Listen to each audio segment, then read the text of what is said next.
Você já está preparado para mudar a chave do carro com motor a combustão para os elétricos?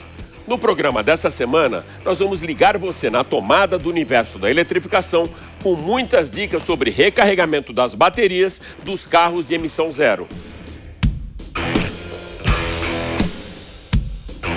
O Máquinas na Pan testou a segunda geração do Chevrolet Bolt EV 100% elétrico no campo de provas da GM, lá em Indaiatuba, e o novo Citroën C3 a combustão na cidade do Rio de Janeiro. E mais, entender também quais os principais cuidados que você deve ter com seu animalzinho de estimação a bordo do seu carro, com as dicas de Paula Gama, colunista do UOL. Na Fórmula 1, a gente vai acelerar junto com Max Verstappen, que depois da vitória do GP da Bélgica, ficou ainda mais próximo da conquista do bicampeonato de 2022.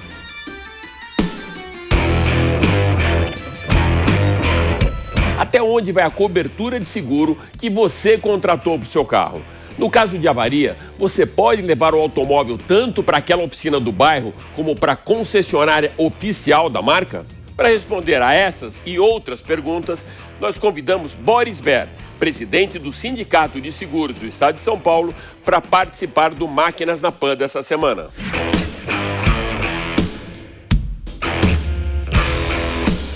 Eu sou Alex Rufo e tudo isso e muito mais você vai acompanhar comigo nesses próximos 30 minutos aqui no Máquinas na Pan, lembrando que agora você pode assistir o nosso programa pela TV Jovem Pan News e pelas plataformas digitais da Jovem Pan. Então se ajeita bem aí no cockpit, aperte o cinto, porque o Máquinas na Pan dessa semana está só começando.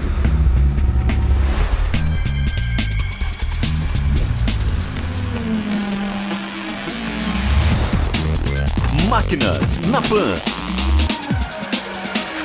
Para darmos a largada no Máquinas na Pan dessa semana, eu vou te levar até o campo de provas da GM para você testar junto comigo a segunda geração do Bolt EV. Vamos lá?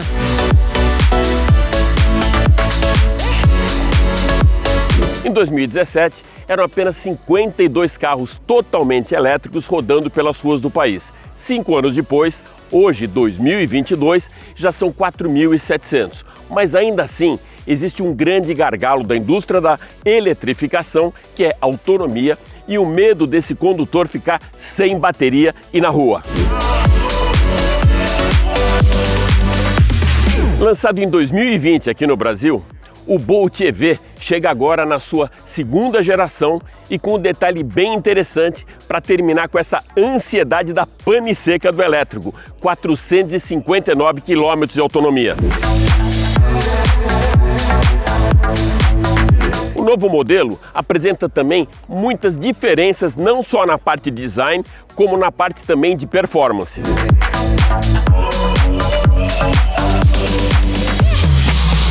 Então vamos aproveitar que a gente está aqui na D1, que é o campo de provas da General Motors aqui em Indaiatuba, para conhecer um pouco do comportamento dinâmico do Bolt EV. Vamos lá?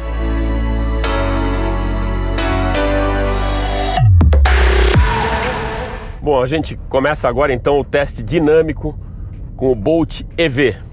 Mas primeiro eu queria falar um pouco sobre a aceitação do público em geral para os carros elétricos. No começo, o que motivava alguém a comprar, o consumidor a comprar um carro elétrico, era muito mais a percepção de um novo produto, a percepção da tecnologia, sustentabilidade. Hoje, eles já foram para um outro patamar, que é o patamar da performance.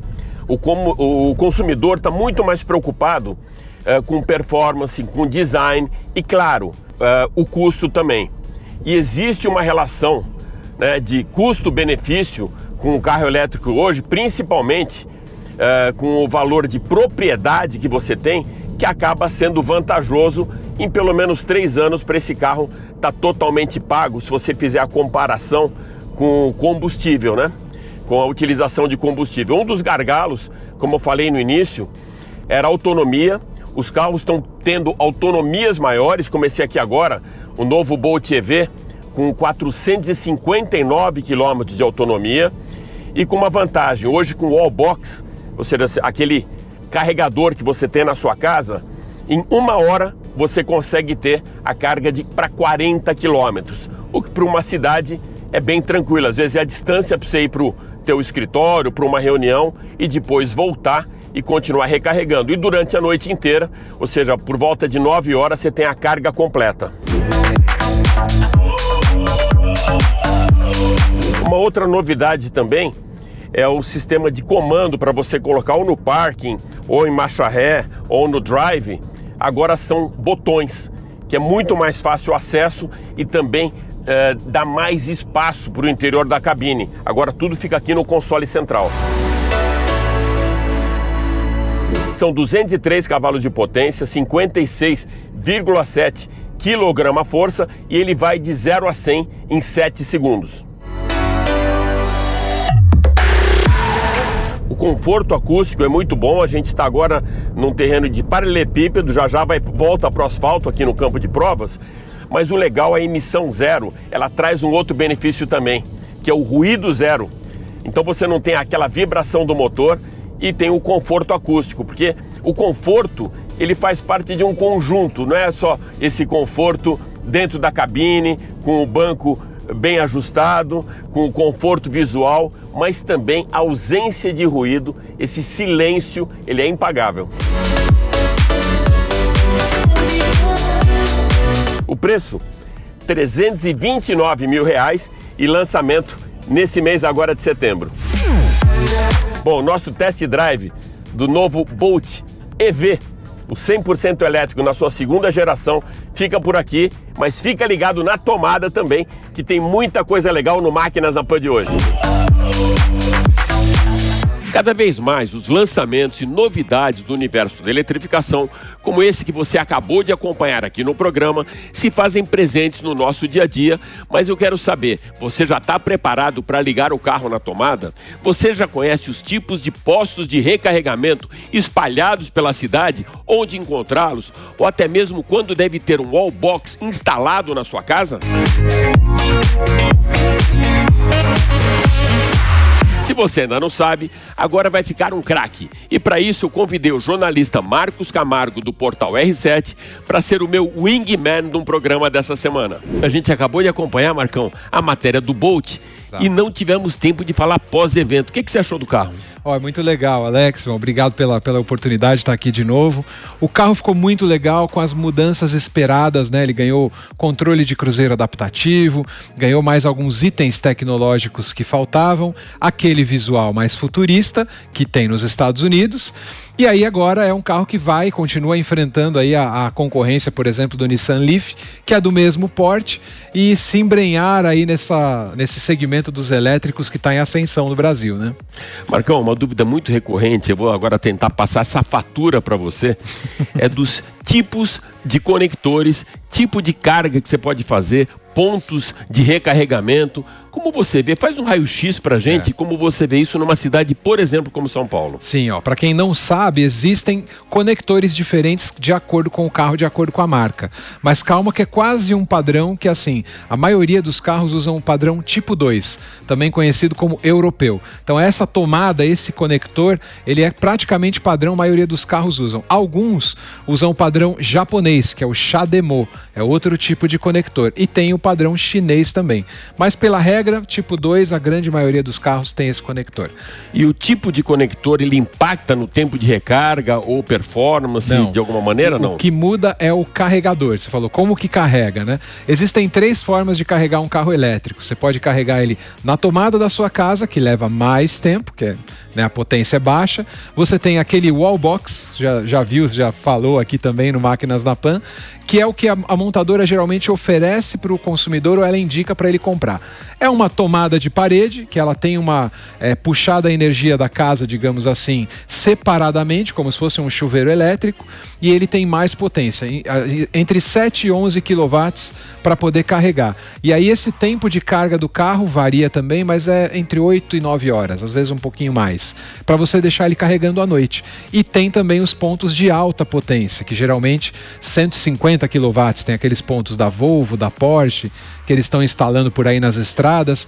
Esse daí, em 40 minutos até 1 hora, você recarrega a bateria inteira do carro elétrico. É bem mais fácil, só que são mais raros de encontrar, né? dos calorosos estúdios da Jovem Pan, a gente vai agora para um dia chuvoso na cidade do Rio de Janeiro para conhecermos juntos o novo Citroën C3. Acompanha comigo. O Máquinas na Pan veio para o Rio de Janeiro para mostrar para você o mais novo bi-hatch da Citroën, o C3.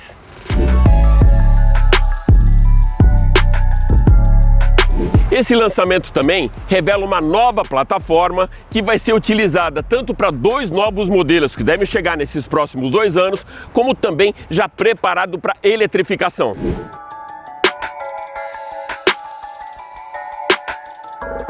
Um bi-hatch com atitude SUV, que é muito bem traduzida por esse para-brisa verticalizado, pelo capô horizontal, por uma altura maior em relação ao solo e também uma maior altura do banco do motorista com uma posição mais confortável e bem de cima mesmo.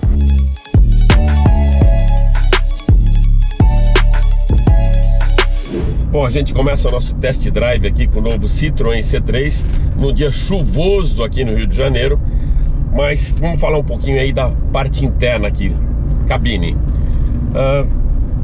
Bastante confortável, um espaço interno muito bom, a ergonomia dos bancos também são muito boas e tecnologia. A gente tem aqui uma tela de 10 polegadas e uma coisa que eu achei bem interessante, que ele tem um espelhamento tanto para Android Auto como Apple CarPlay wireless, que facilita muito, você não precisa ficar plugando lá no seu cabinho para fazer essa conexão.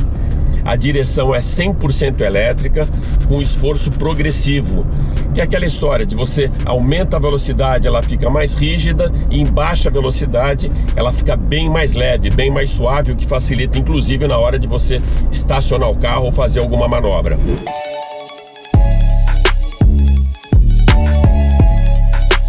Nessa versão aqui, que é a Fuel Pack, são 15,7 kgf de torque, 120 cavalos, câmbio de 6 velocidades automático. Embora esse aqui seja um projeto global, ele foi customizado para o Brasil. Então, até por conta aí de absorver esses solavancos que a gente tem aqui no nosso território, com as nossas estradas, nossas ruas, então teve uma suspensão totalmente recalibrada e que realmente não transfere todas essas irregularidades do terreno para dentro da cabine. As cores são muito bem harmonizadas com o exterior do carro. Esse aqui é biton, né? O carro é azul e o teto é branco. E aqui a gente vê um material até meio soft mesmo e com uns detalhes bem interessantes aqui no console.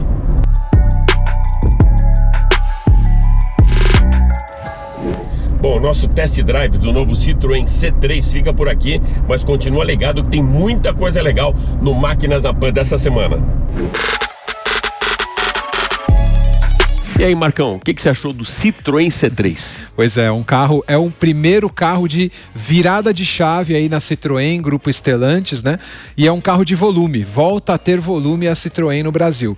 Bem competitivo, né? Preço inferior a R$70 mil hoje é competitivo. Inclusive, durante o evento, eu nem comentei aqui no test drive que não tinha sido divulgado ainda o preço. Já temos preço, né? Já temos o preço e começa abaixo dos R$70 mil, vai até uma faixa de R$96 mil.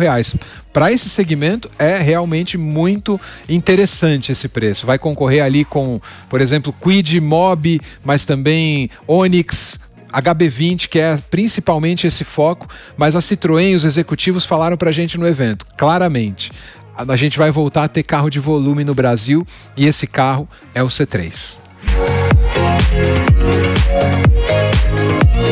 Marcão, você tem animal de estimação?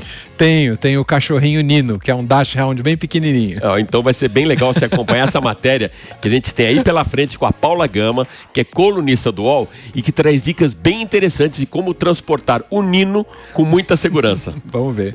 Oi, Alex. Oi, pessoal da Jovem Pan. Para quem curte pet, não tem cena mais linda do que um cachorrinho tomando um ventinho no rosto na janela do carro. Tô aqui com o Shelby para te dizer que essa opção de transporte não é legal nem para o seu bolso, nem para a saúde do pet. Bom, em primeiro lugar, transportar um animalzinho com uma parte do corpo para fora do veículo pode render uma multa na faixa de R$200, que ainda computa 5 pontos na carteira de motorista. Mas a pior parte é que o vento em contato com a retina, com o olhinho do animal, prejudica bastante a saúde. E agora eu vou te dar umas dicas de como transportar o seu bichinho com segurança dentro do carro. Temos 6 opções mais comuns para transportar o pet dentro do carro. Uma delas é a caixa de transporte. Ela é bem comum, você encontra aí em qualquer pet shop. É muito ideal para gatos, principalmente, e para cachorros mais medrosos, porque você coloca ele aqui dentro, passa o cinto de segurança aqui e ele vai ficar protegido durante toda a viagem. Eu recomendo que sejam caixas rígidas para não amassar com o cinto de segurança. É importante deixar o seu pet ter acesso à ferramenta de transporte em vários momentos, para ele não associar só o momento de ir para o veterinário ou ir para um lugar que ele não gosta muito. Essa dica é boa, viu? Outra alternativa é a cadeirinha pet, conhecida também como assento pet. Eu gosto dela porque o cachorro fica bem participativo aqui no carro durante as conversas, consegue visualizar o tutor, consegue olhar para fora e também ela é bem protegida. Ela é ligada ao veículo pelo cinto de segurança que passa aqui e ligada ao cachorro por aqui na peitoral. Tem um gancho aqui. Então o cachorro não fica solto no veículo e tem um lugar de referência. Shelby costuma dormir durante toda a viagem, como vocês podem ver. A terceira opção são os peitorais que são acoplados no cinto de segurança do carro. Eles são indicados para cachorros maiores, como um Golden, por exemplo, porque os cachorros pequenos ficariam muito soltos dentro do veículo.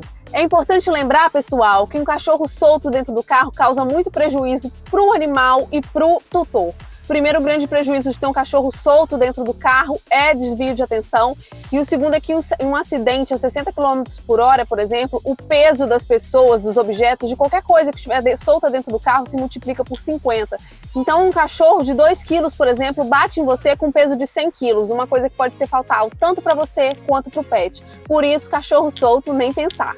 Marcão, a gente acompanhou aí a matéria da Paula Gama, belíssima matéria, muito útil mesmo, a gente sabe quão importante é, não só para aquele serzinho pequenininho ali que está no carro, mas também para a segurança de todos os ocupantes. Eu tive a oportunidade, uma vez, na Allianz Group, lá na Alemanha, de participar de uma experiência, né, de um laboratório sobre segurança, e qualquer objeto solto dentro do carro, mesmo um animal, pode se transformar numa bomba, ou seja, numa bala de canhão para pegar, ou ele mesmo morrer, que ele vai atravessar o para-brisa, ou atingir algum dos ocupantes, né? Essa pauta da Paula, ela sempre traz pautas muito interessantes, né?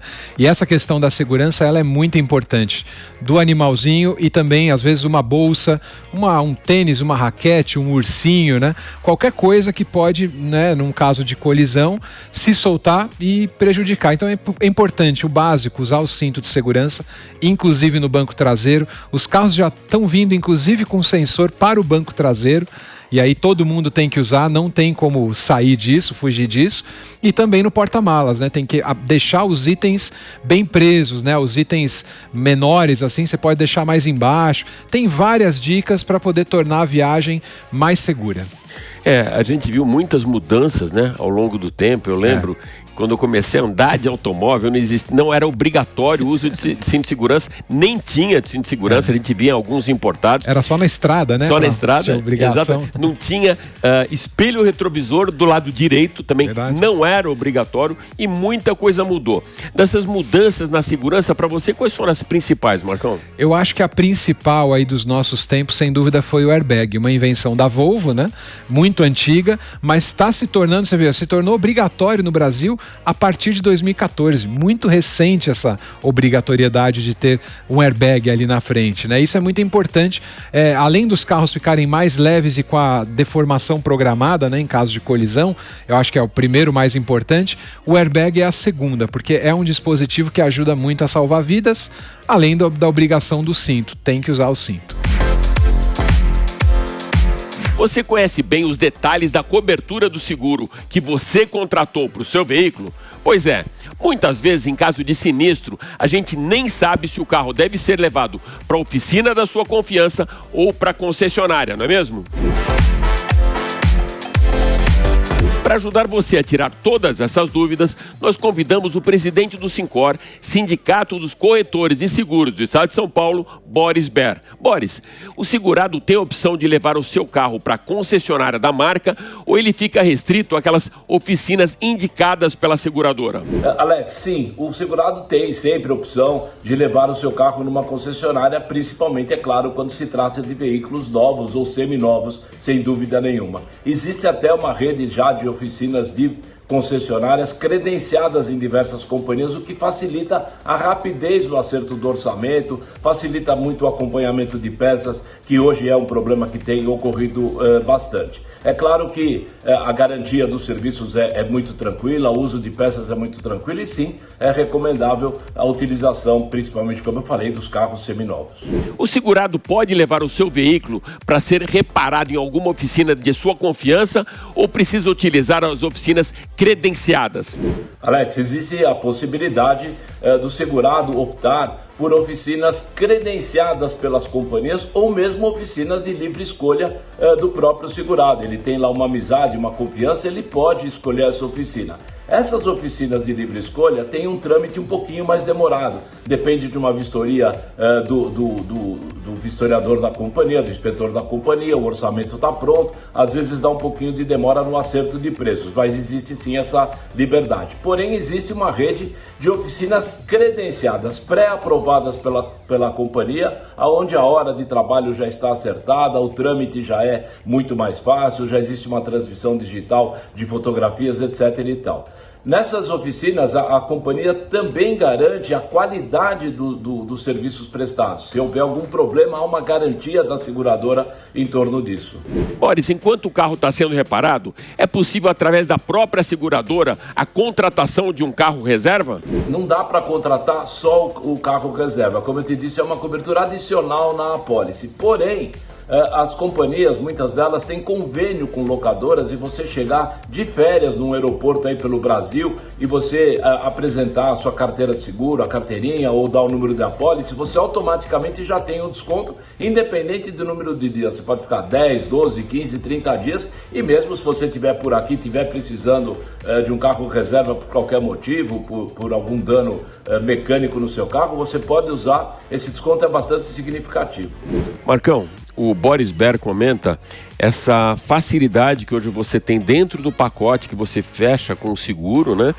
De você ter a opção de levar o teu carro com avaria para uma concessionária, para uma oficina mecânica ou para aquele mecânico que seja seu amigo, né? O que você recomenda dentro desse pacote, você já tendo o seguro do carro? Sabe o que eu acho mais importante, Alex? É a pessoa, o cliente, quando ele for contratar o seguro, ele realmente ter ciência das regras do que ele está contratando. Hoje em dia, na era digital, né? Contrate pelo celular, é fácil, você clica aqui, 2 passos, paga e tá tudo certo. Não é assim. Cobertura é uma coisa que muda conforme o que você paga, o que você quer, responsabilidade civil, contra roubo, enchente, não enchente, danos naturais.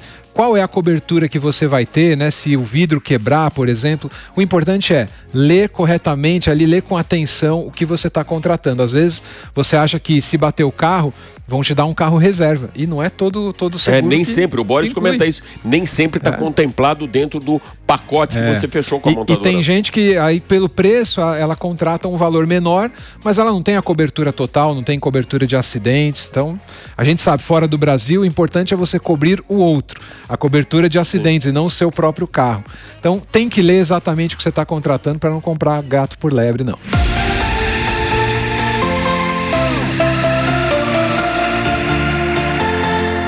A Fórmula 1 entrou em férias logo depois da vitória de Max Verstappen no GP da Hungria e na semana passada retomou a temporada no circuito predileto dos pilotos, Spa-Francorchamps, com mais uma conquista do holandês em uma belíssima prova de recuperação.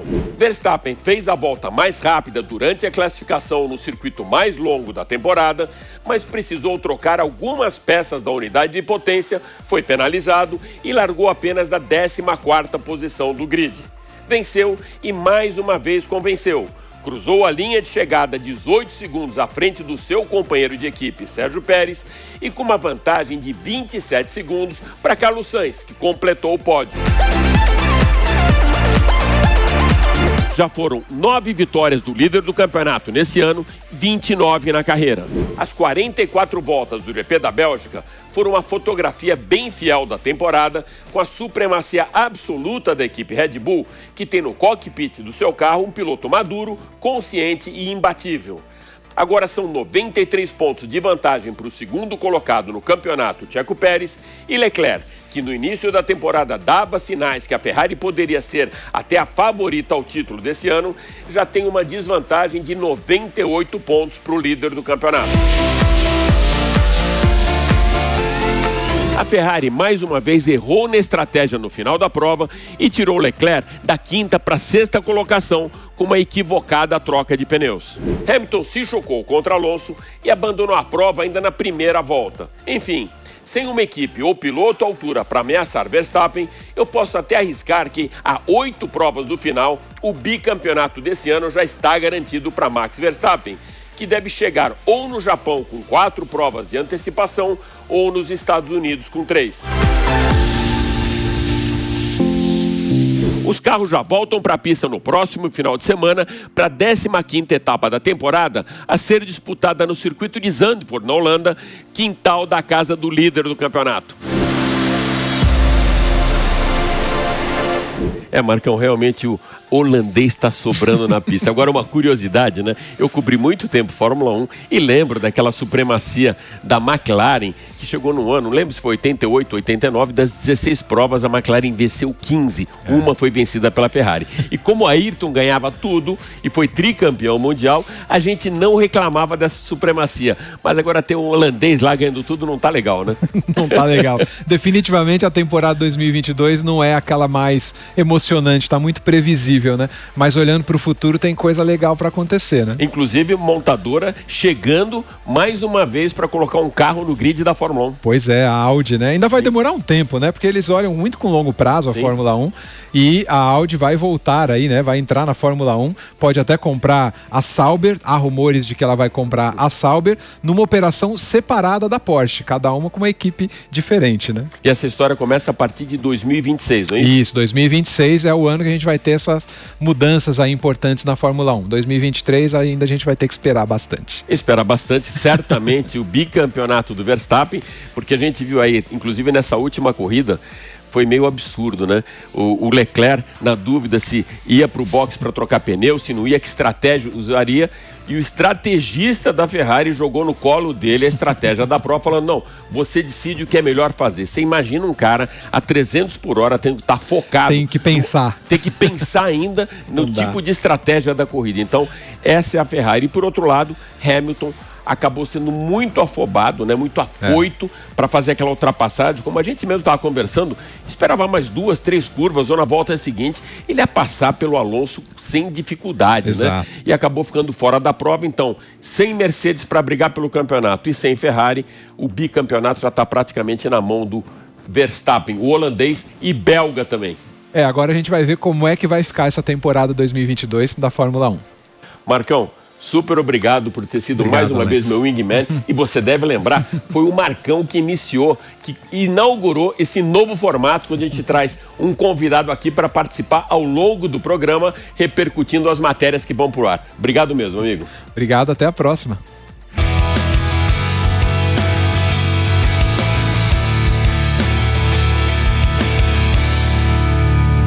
É isso aí. O Máquinas da Pan dessa semana fica por aqui, mas vai lembrar que você pode acompanhar toda a nossa programação em vídeo pela TV Jovem Pan News e pelas plataformas digitais da Jovem Pan. Super obrigado pela sua audiência e até a próxima. Valeu!